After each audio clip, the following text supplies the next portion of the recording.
Les travaux de construction de la centrale thermique de Port-Gentil vont vers leur fin. Le chantier a reçu la visite du chef de l'État, Ali Bongo Ondimba, qui a décrété 2013 année de l'électricité.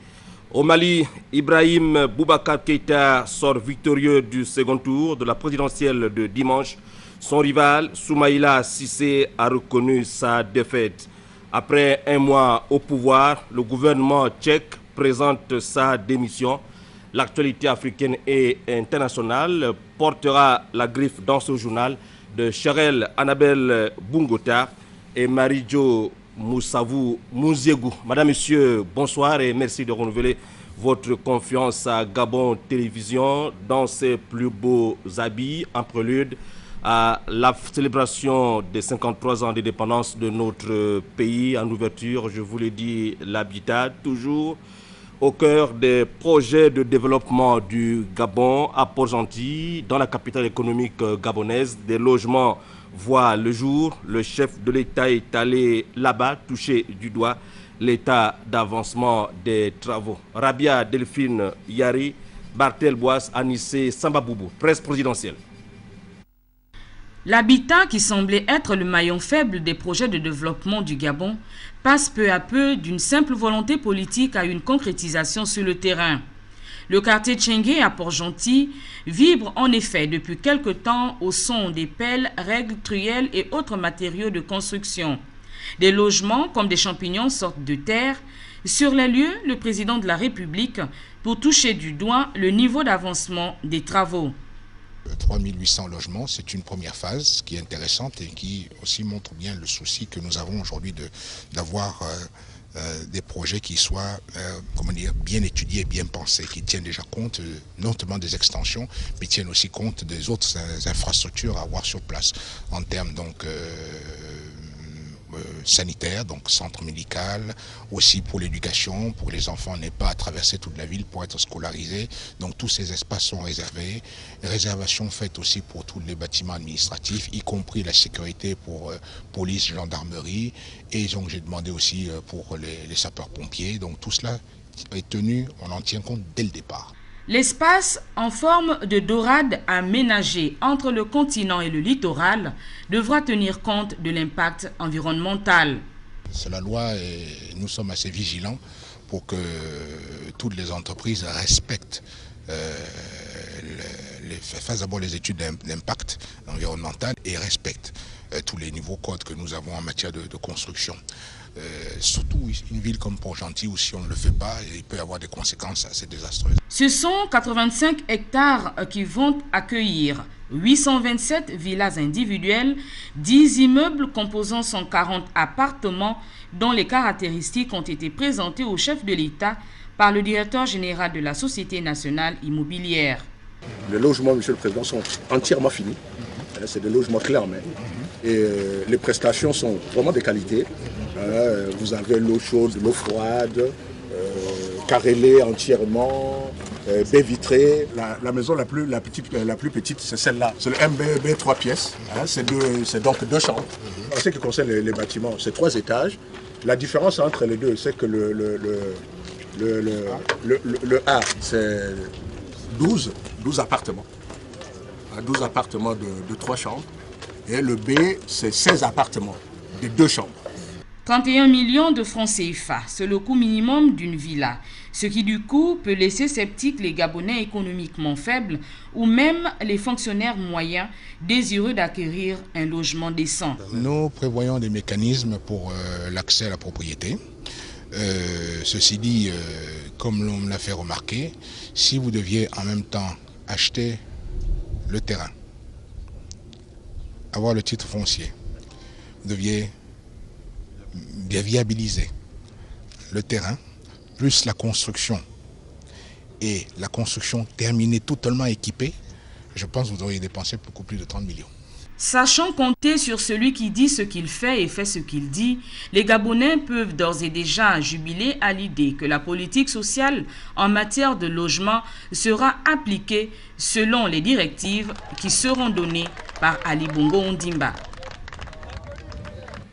À Libreville, où les travaux de la centrale thermique de Port-Gentil, allais-je dire, avancent à grands pas, le chantier a reçu hier la visite du président de la République, chef de l'État. Presse présidentielle. C'est le 1er juin 2012 qu'ont été lancés les travaux de construction de la centrale thermique de Port-Gentil. 14 mois plus tard, l'ouvrage a pris forme et les travaux sont en voie d'achèvement à la grande satisfaction du chef de l'État.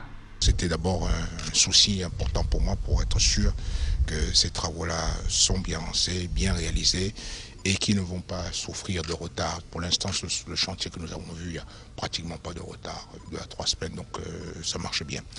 Ça aussi nous a permis de voir que la voie d'accès est, ma foi, étroite, et donc j'ai demandé que soit rapidement mis en étude le projet donc pour cette voie-là, pour qu'elle soit portée à 2x2.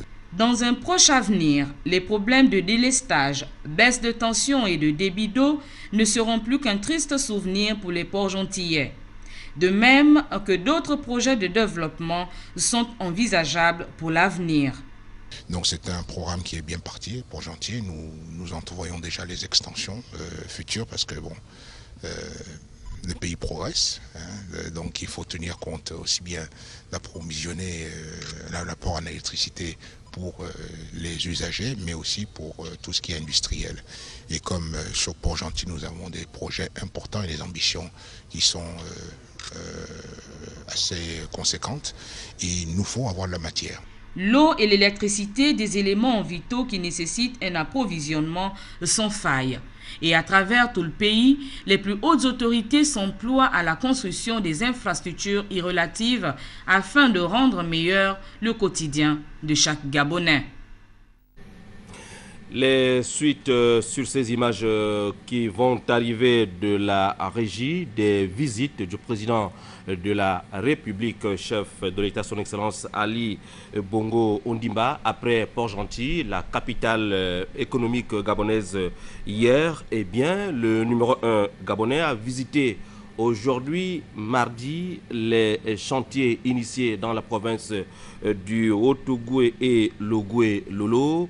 À l'Astrouvir, le numéro 1 gabonais est allé se rendre compte de l'état d'avancement des travaux de route et d'adduction d'eau avec la nouvelle station de traitement et le château d'eau, des promesses du Conseil des ministres délocalisé dans l'Ogooué-Lolo. La délégation présidentielle a également visité ce jour le tronçon L'Astrouville-La Léou avant de se rendre sur le site du barrage de Grand Poubara.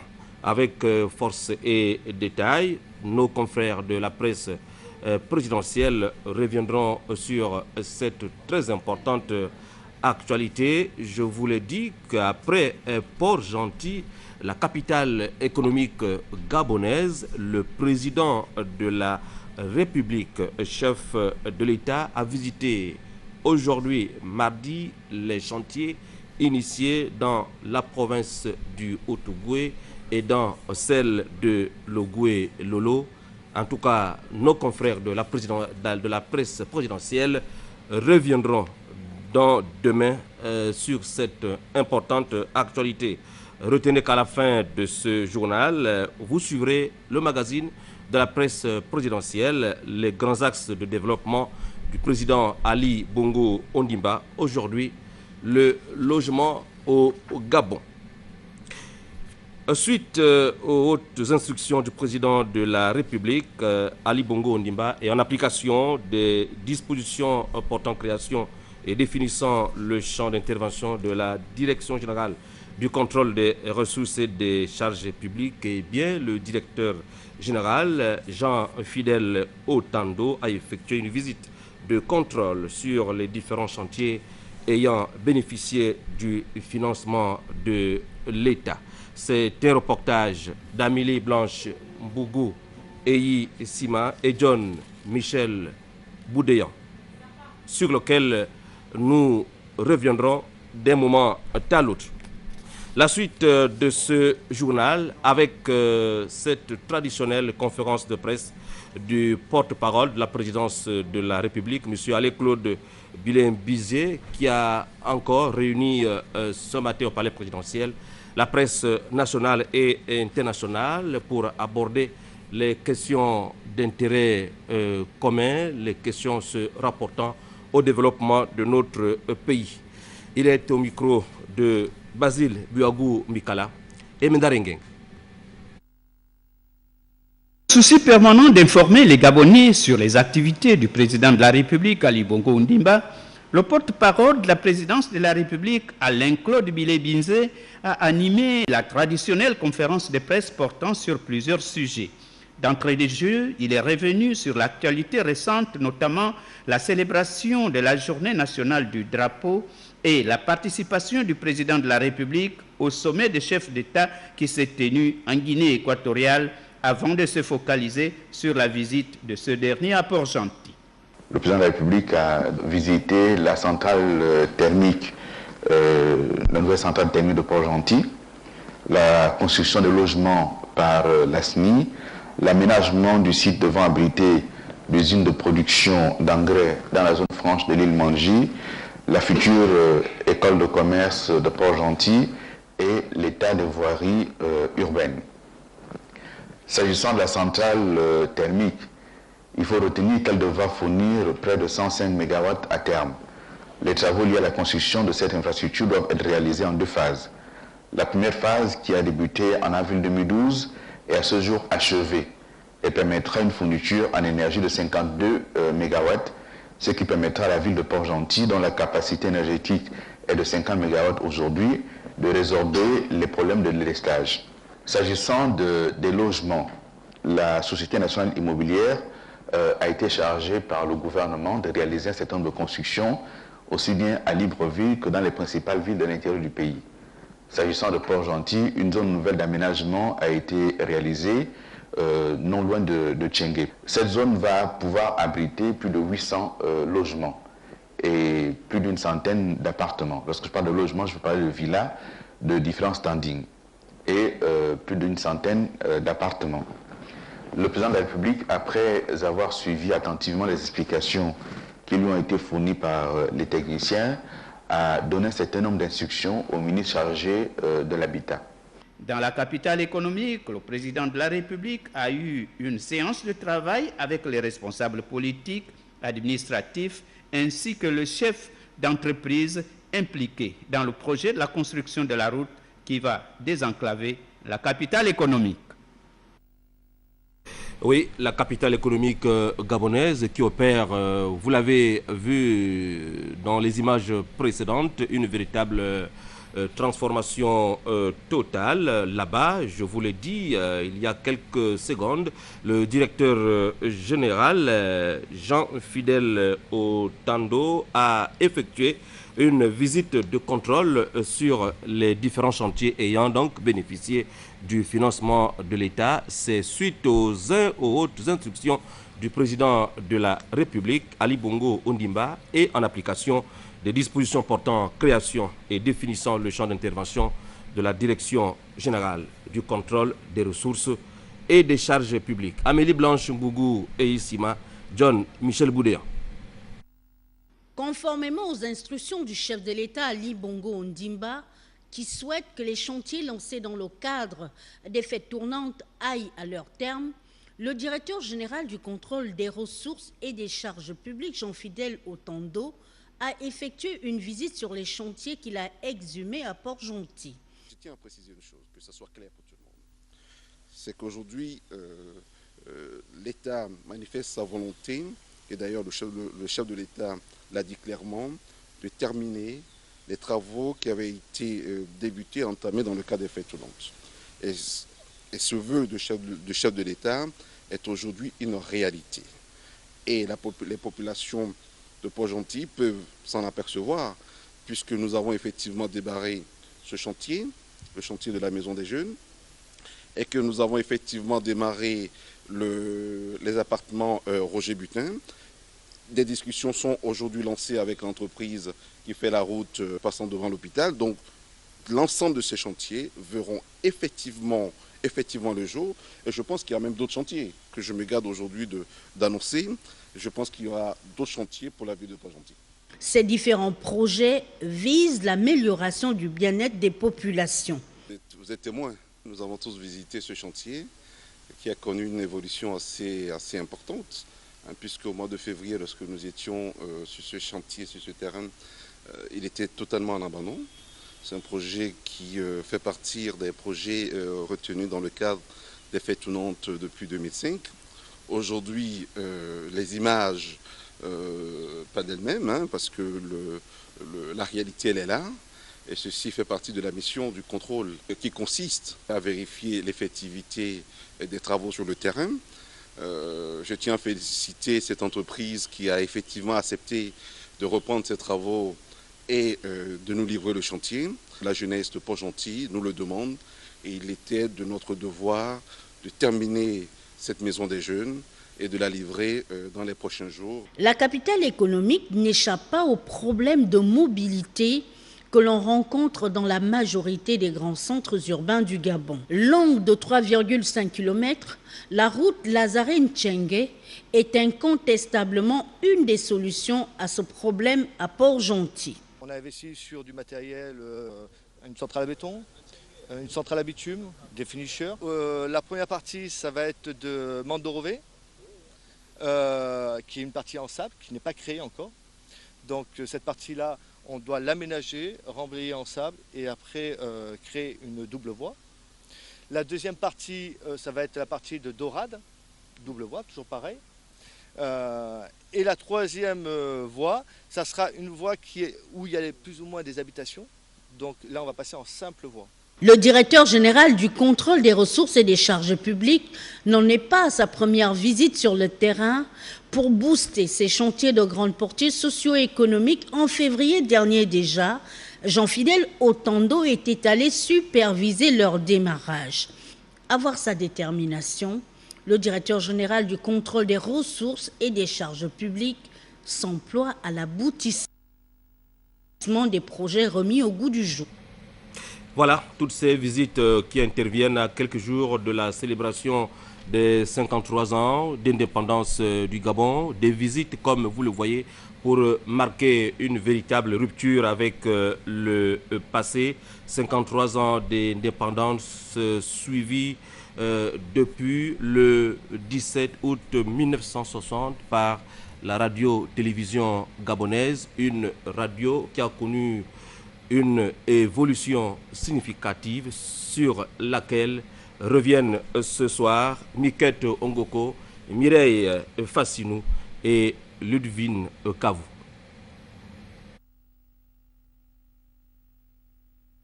Ici Libreville, radiodiffusion nationale gabonaise. Radio Gabon et la télévision gabonaise sont les témoins vivants de l'évolution sociopolitique et de l'histoire du Gabon. La jeunesse du secteur communication du pays est étroitement liée à l'évolution de ces instruments.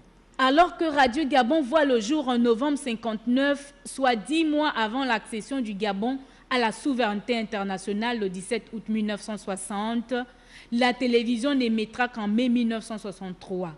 Tous deux, nés de la volonté du président Léamba désireux de doter son pays de ses outils de communication soutenus par la France. Une coopération qui d'ailleurs se justifie par la présence le 9 mai 1963 du ministre français de la coopération Thomas Triboulet aux côtés du président Léamba à l'inauguration de la télévision gabonaise. Qui s'occupait de l'information? Mais il faut savoir d'abord que l'information avait un rôle important, un rôle vital, un rôle, j'allais dire, presque gordien dans la politique du Gabon depuis l'indépendance.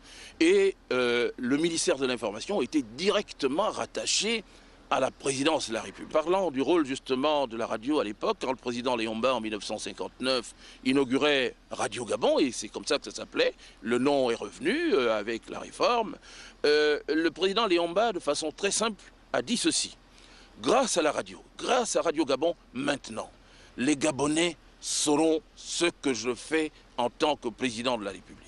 Et moi, en tant que président de la République, je saurai également ce que font les Gabonais et ce que veulent les Gabonais.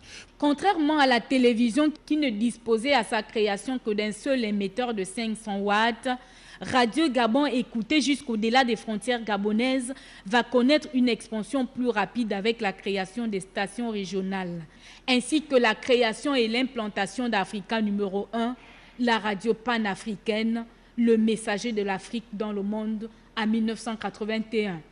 Un média né de l'ambition du président Omar Bongo qui, dès 1974, décide de doter le Gabon de ce centre international d'émissions en ondes courtes de très grande puissance. Avec pour mission informer, éduquer et divertir, Radio Gabon et la télévision gabonaise appelée désormais Radiodiffusion Télévision Gabonaise RTG détient le monopole dans ce vaste domaine encore méconnu et couvre plus de 80% des zones habitées. Un succès dû à l'installation de la station terrienne de Koltang en 1973, mais aussi à celle du réseau Equasat en 1987. Parlant d'Equasat, comme on dit, c'est l'ancêtre des réseaux. Je dis qui nous a donné beaucoup de satisfaction, qui a fait la fierté du Gabon dans le monde. Et aujourd'hui, puisqu'il faut évoluer avec son temps, et on doit changer comme tout le monde et aller au tout numérique. Cette tension numérique, c'est la plus grande évolution qu'on n'a jamais enregistrée depuis qu'on a inventé la télévision analogique. L'histoire de la radio-télévision gabonaise a démarré d'une manière très tonitruante, parce que nous avons été encadrés par les Blancs, et les Blancs nous ont passé le relais. Et le relais, heureusement pour nous, nous avons à l'époque des grands communicateurs, tels que Daniel Comier, Ben d'Oliver, Basile Gama d'Oliver, Louis Barthélemy Mapangou, John Zitomburu, Pierre-Brice Ndumba, Pierre Mauclair et autres gens vont nous sur nous.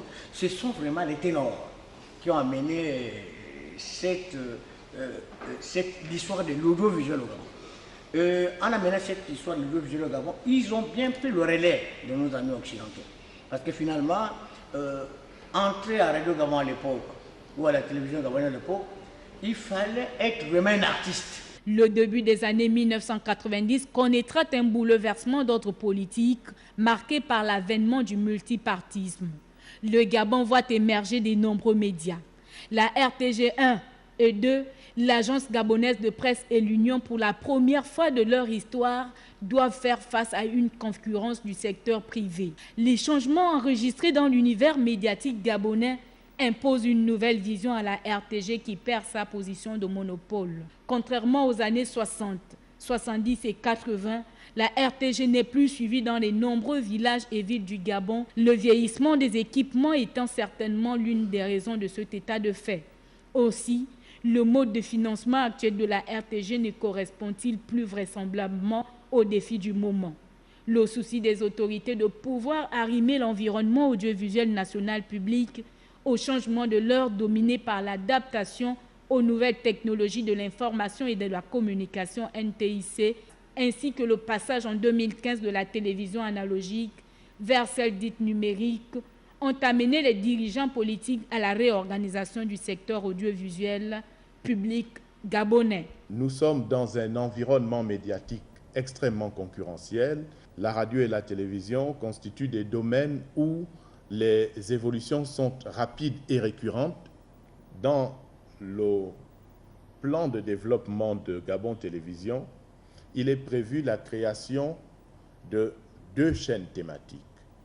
Une première chaîne thématique qui sera consacrée à l'information et à la culture, qui devrait voir le jour très prochainement, certainement durant l'année 2014. Et une deuxième chaîne thématique qui, elle, sera consacrée à l'éducation. Donc, l'objectif, c'est vraiment d'essayer d'avoir une offre des programmes qui soit la plus proche possible des attentes réelles des publics. La réforme audiovisuelle publique, un espoir sur lequel reposent désormais les attentes de tous les acteurs du monde médiatique qui, à travers cette dernière, voit une nouvelle page du monde de la communication au Gabon s'écrire.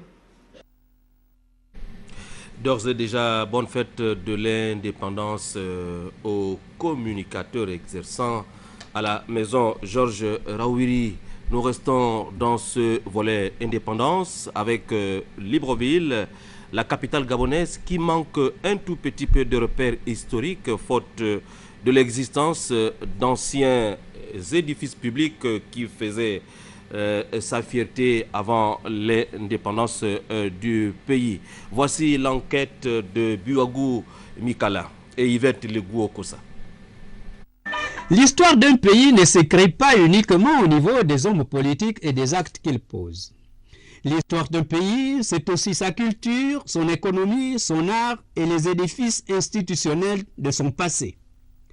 Les générations nées pendant l'indépendance et après ont le droit de savoir tous les pans de l'histoire de leur pays pour le transmettre un jour à leur tour à leurs fils et petits-fils. Ce devoir de mémoire n'est possible que s'il existe certains repères ou vestiges historiques sur lesquels l'on peut s'appuyer. Notre pays, le Gabon, et particulièrement Libreville, la capitale, est-elle en mesure d'accomplir ce devoir de restitution? Répondre de manière affirmative serait difficile. Pour cause, tout le patrimoine historique d'édifices institutionnels n'a pas été conservé. Il s'agit de la présidence de la République, de l'ancienne Assemblée nationale, de l'ancienne mairie de Libreville, de l'ancienne résidence du vice-président, encore moins de l'ancienne maison de la radio et télévision.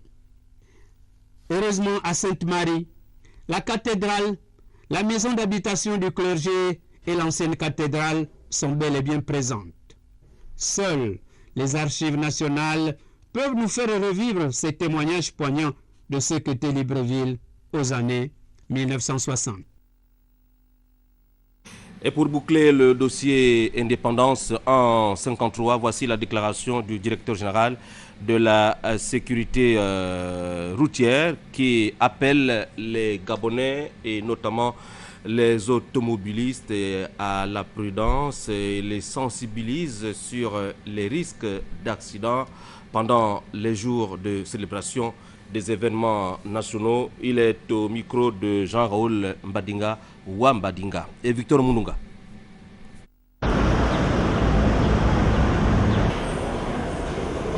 Pour chaque personne tuée, blessée ou rendue infirme par un accident de la circulation routière, les membres de la famille, amis et connaissances sont profondément affectés.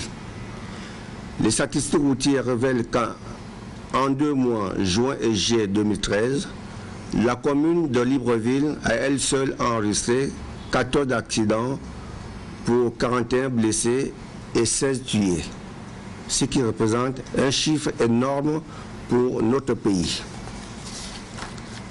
Afin que les festivités marquant le 17 août 2013 ne soient pas meurtrières et pour sauvegarder notre vie et celle des autres, la Direction générale de la sécurité routière rappelle et recommande à l'ensemble des usagers de la route, automobilistes, conducteurs de 2 roues, piétons, à l'application des dispositions du Code de la route qui consiste à savoir adapter la vitesse en fonction de la circulation, respecter la signalisation et les règles du Code de la route, effectuer le dépassement lorsque cela est permis, et éviter de consommer l'alcool quand il faut prendre le volant, respecter la distance de sécurité, entretenir son véhicule, éteindre le téléphone portable pendant la conduite, prendre un temps de repos après 4 heures de conduite ininterrompue. Aux piétons, prudence et connaissance des règles de la sécurité en toute ou éventuelle circonstance, car l'inobservation des dispositions du Code de la route a pour conséquence non seulement le risque d'accident, mais également les sanctions. À cet effet, il est conseillé aux automobilistes de conduire de manière responsable et aux piétons de respecter les dispositions réglementaires de la circulation.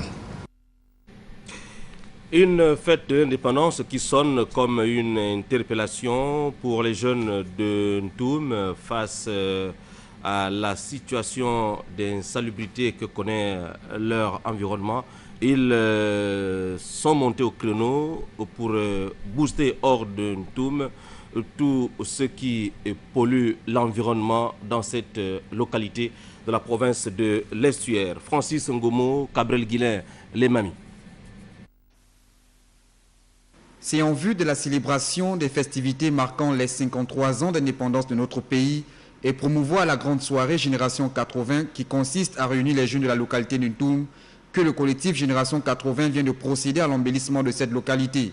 L'action appelée Toumville propre a principalement concerné à la réfection de la peinture du monument indiquant le nom du lycée Lubin Martial Ntoum Obam, la réfection de la peinture du monument situé à l'entrée de la ville de Ntoum, le nettoyage des voiries et le nettoyage des alentours du complexe de la Maison de la Jeunesse et de la Culture. Cet objectif a été mis en place d'abord dans le souci de nous retrouver, parce qu'il y en a qui sont passés par le lycée et qui sont partis, desquels nous n'avons plus de nouvelles. Donc nous avons décidé d'organiser, de créer ce collectif d'abord pour les retrouvailles et avec l'objectif, disons à long terme, de créer une association des anciens élèves du lycée Lubin Martial Ntoum Obam. Notre souhait serait que cette action soit pérenne, parce que nous sommes préoccupés ou bien nous sommes conscients du fait que les jeunes aujourd'hui doivent participer disons à l'essor de nos villes. Et Ntoum est une ville qui nous a reçus, dans laquelle nous vivons toujours pour certains. Et donc nous aimerions qu'une fois l'association des anciens élèves créée, que cette action se renouvelle, qu'elle se fasse chaque année. Notons que la grande soirée Génération 80 prévue pour ce 16 août permettra de regrouper le plus grand nombre des jeunes de la Génération 80 ayant gardé des liens d'unité et de fraternité afin d'échanger, partager, reprendre contact et écouter des mélodies d'autrefois. Quel plan de développement économique pour le département de la Dola dans la province de la Ngounié? C'est à cette question que doivent répondre les cadres de Ndende réunis par le premier forum économique qui vient tout juste de s'ouvrir dans la localité. Envoyés spéciaux en Ndende, Edgar Nzembidoukaga, Victor Moununga. Grande rencontre des fils et filles du département de la Dola. C'est la danse Ikoku qui a révélé tous les talents traditionnels avant l'ouverture du premier forum pour le développement local de la Dola, dont les attentes ont été prédéfinies à l'ouverture par Yves Fernand Manfumbi, un des cadres du département. Nous reviendrait-il d'explorer le patrimoine culturel et artisanal de la Dola, ses sites touristiques, ses ressources fauniques et halieutiques, la richesse de son sous-sol propice aux activités agricoles, etc., ce qui m'autorise à imaginer une déclinaison du plan stratégique Gabon émergent au niveau départemental avec les 3 piliers ci-après. La Dola industrielle, la Dola verte et la Dola des services. L'enjeu socio-économique et culturel, calqué sur le modèle du plan stratégique Gabon émergent, est parfaitement mesuré par Gaston Itita et une dizaine d'autres membres du bureau du forum. J'oriente, je coordonne. Mais c'est à vous, acteurs, qui allez, avec votre petit français, votre petit bas pour nous dire comment vous voyez que la Dola se développe. Le bureau du forum attend désormais des fils et filles du département de la Dola, des villages, mais aussi de la commune, toutes les propositions. Ndende ne sera développé qu'à 95% par les filles et fils du département de la Dola. Et 5% l'apport, n'est-ce pas, des partenaires extérieurs à la Dola. Les cadres, fils et filles du département de la Dola vont s'associer aux autres membres désignés dans le cadre du bureau du forum, désignés au-delà des partis politiques, pour définir enfin un modèle de développement qui permette de changer le visage de la ville de Ndende. Ici en Ndende, Edgar Nzembidoukaga et Victor Moununga. L'actualité africaine, nous commençons, vous le savez, actualité oblige par la République sœur du Mali avec Cherel Annabelle Bungota. Cherel, bonsoir. Bonsoir Patrick. Nous le savons déjà, Ibrahim Boubacar Keïta sort victorieux du second tour de la présidentielle de dimanche dernier. Cherel Annabelle, son rival, Soumaïla Cissé, a même reconnu sa défaite. Patrick Simongoy, nous dirons que les résultats définitifs donc, de cette élection présidentielle au Mali ne sont pas encore véritablement connus. Le dépouillement suit toujours son cours, mais Soumaïla Cissé, le candidat de l'URD, reconnaît déjà sa défaite. On va dire qu'il s'agit là d'une véritable leçon pour les démocraties africaines. Symbole fort, Patrick Simongoy, Soumaïla Cissé n'a pas choisi le téléphone, comme il est de tradition, pour féliciter donc son rival Ibrahim Boubacar Keïta. Non, il s'est rendu personnellement à son domicile en compagnie de son épouse et de ses enfants. Un déplacement qui est plus qu'un simple appel téléphonique dans la tradition malienne. Et auparavant, Soumaïla Cissé avait déclaré qu'il n'introduirait aucun recours en annulation du scrutin au regard donc de la fragilité du pays, et ce en dépit de l'attitude de ses partisans qui dénonçaient des fraudes massives dans ce deuxième tour. Oui, le Mali, un pays meurtri, Cherel, par 18 mois de chaos. Ce matin même, Ibrahim Boubacar Keïta, l'heureux élu, en entendant, vous l'avez dit, le verdict de la Cour constitutionnelle malienne, a déclaré qu'il va s'atteler à construire un nouveau Mali et lui donner un nouveau destin. En tout cas, lors d'un entretien téléphonique avec François Hollande, IBK a reçu le soutien de la France. Le président François Hollande qui prendra part en septembre prochain à l'investiture de IBK. Cherel, nous allons aux États-Unis d'Amérique où là-bas, la justice milite plus que hier pour la clémence. Qu'en est-il?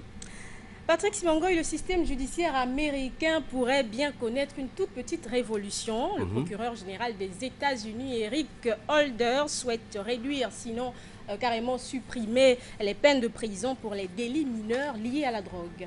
Alors, c'est une proposition qui finalement vise à résoudre le problème de surpopulation carcérale dans le pays de l'oncle Sam. Alors, selon les dernières statistiques, Patrick Simongoy, du Bureau fédéral des prisons, les délits et crimes liés à la drogue représentent les 47% des motifs d'incarcération, bien plus que n'importe quel autre type d'infraction ou crime. Avec 219 000 personnes derrière les barreaux en 2011, la capacité d'accueil des prisons américaines est actuellement dépassée de 40%, un chiffre qui devrait passer à 45% en 2018 si rien n'est fait. Le procureur général des États-Unis, Eric Holder, cette année, lui, propose donc que toutes ces personnes condamnées pour des délits dits mineurs, donc sans violence ni armes liées à la drogue, soient placées dans les centres spécialisés pour les aider à sortir de ce milieu plutôt que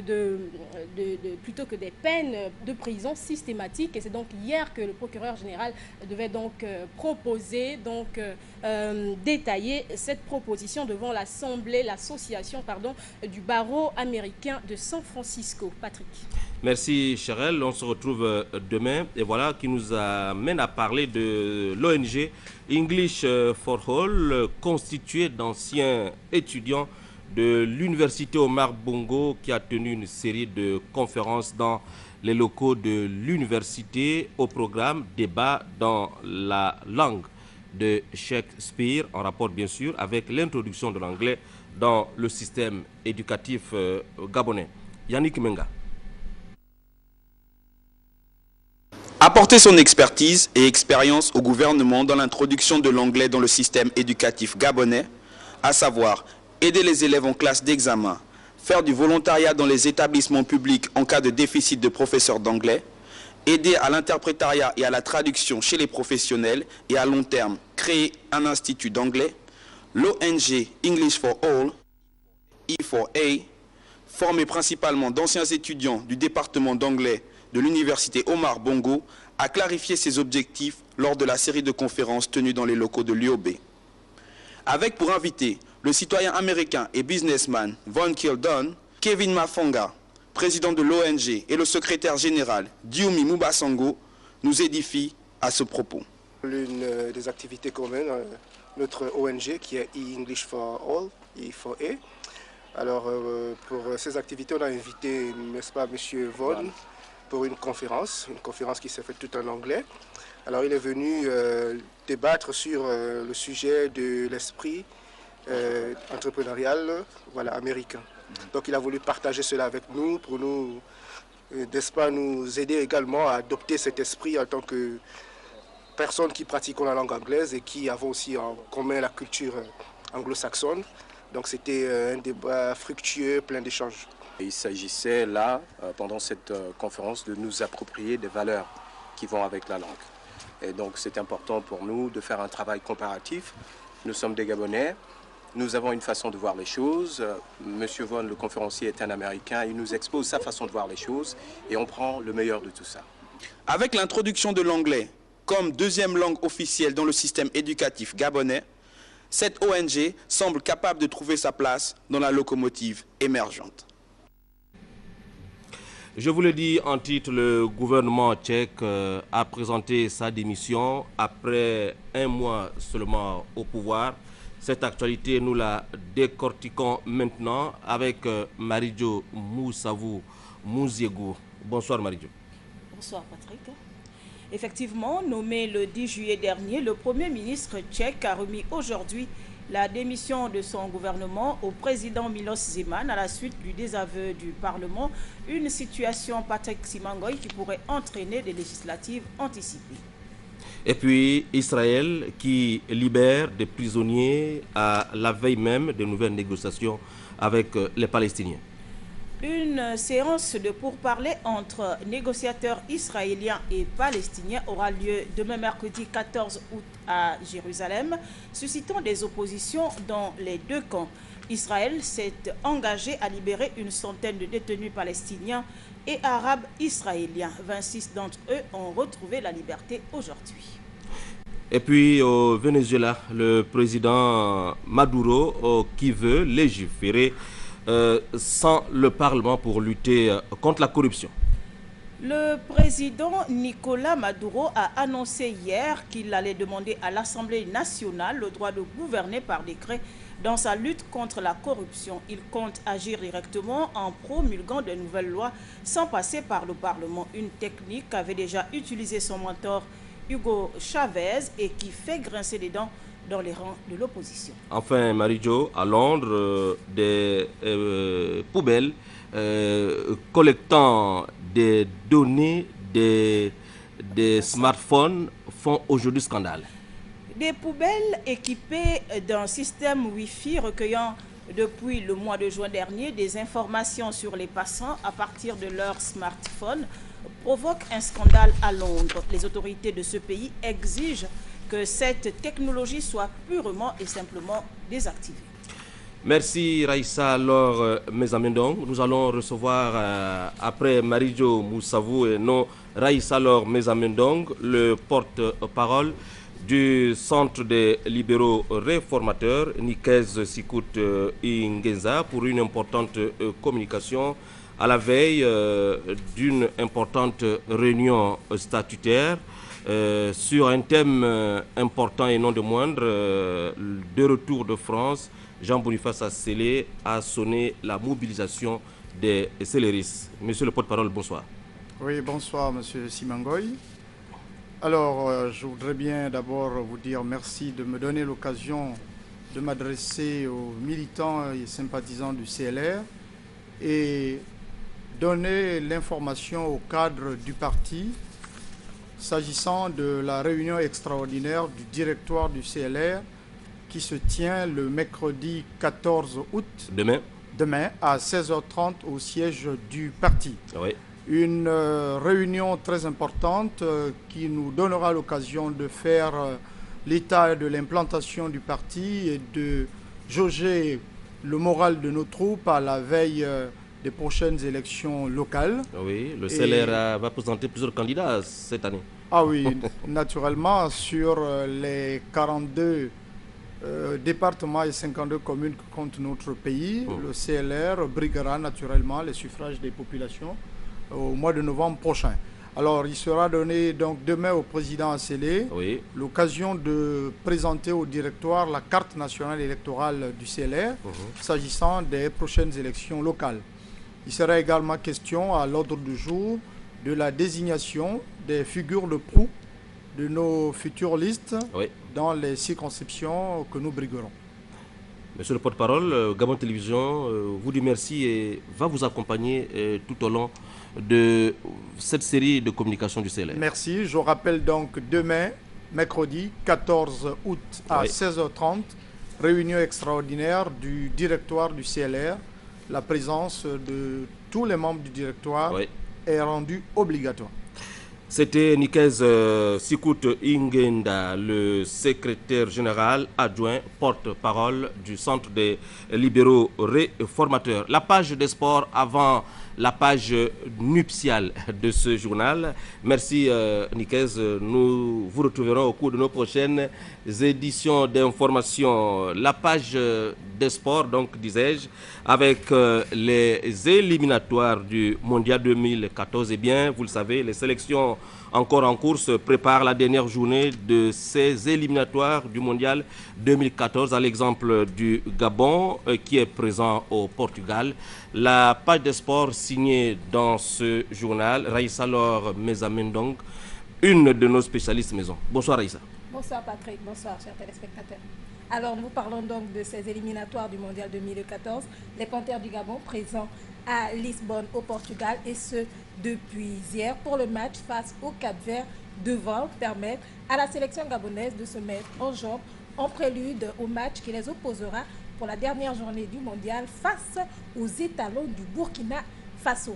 Signalons quand même que pour ce déplacement du Portugal, les Panthères sont privés de quelques-unes de leurs composantes. Il s'agit de Pierre-Emerick Aubameyang, de Biyogo Poko, de Nzeundo Kongagelor, de Lengualama et de Paloun.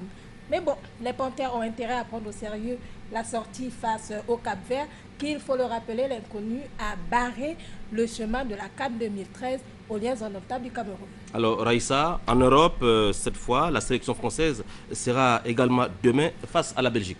La France également, en effet, prépare le rendez-vous de septembre. L'équipe effectue sa rentrée face à la Belgique, puissance montante en Europe. Ce match amical prévu à l'instar de celui du Gabon ce samedi doit servir de base à Didier Deschamps pour regarder, n'est-ce pas, son effectif. Le sélectionneur va donc pouvoir observer ses joueurs. Cet amical marquera aussi le retour en bleu d'Eric Abidal et de Samir Nasri. Avec les résultats du mois de juin quand même au cours des deux sorties d'Amérique du Sud qui ont vu la France finir avec 2 défaites face à l'Uruguay et au Brésil. On attend de voir comment Didier Deschamps, l'ancien international français qui a joué et gagné avec les Bleus le mondial 2000, le mondial 1998, j'y arrive, va se tirer de là et trouver la formule magique pour assurer le supporter français. Et puis l'Espagnol Nodal qui remonte, n'est-ce pas, sur le podium au classement ATP au détriment de David Ferrer, c'est cela? Oui, c'est cela. C'est cela au détriment de son compatriote. Ceci au sortir de son 8e succès de la saison dimanche lors du tournoi Master 1000 de Montréal, remporté face au Canadien Raonic. L'Espagnol Rafael Nadal a empoché son 25e titre dans un Master 1000. C'est sûr, mais il est surtout revenu sur le podium au classement ATP.